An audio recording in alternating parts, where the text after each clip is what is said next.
और हालात इस तरह के बेहतरीन थे कि मैं जो समझना है, अगर पाकिस्तान ना बनता पंजाब च हुकूमती राजपूतों की होंदी,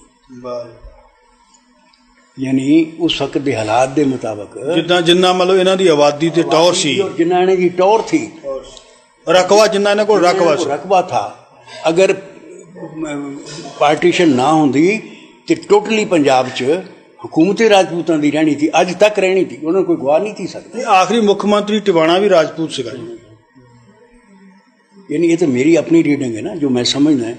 इन्हां च इन्ना दबाव था कि इन्हां च तो राहों वालियां ते और गढ़ शंकर वालियां ते बीरमपुर वालियां ते इध मोहाड़ो वालियां ते लोग हाँ, मैं बिल्कुल सच्चाई है, साडी पिंड दे विच जट घोड़ी पर चढ़ के नहीं सी लंघदा, चाहे वो मुसलमान भी सी, कुछ भी था चाहे।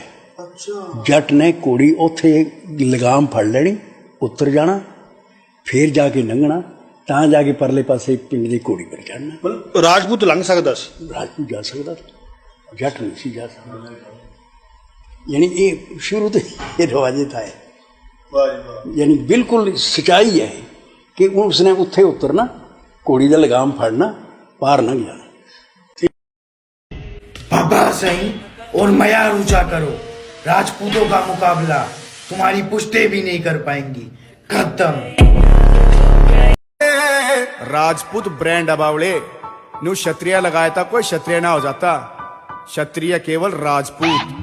राजपूत राजदूत नामियों ब्रांड, सारी दुनिया में हमारा चले ट्रेंड।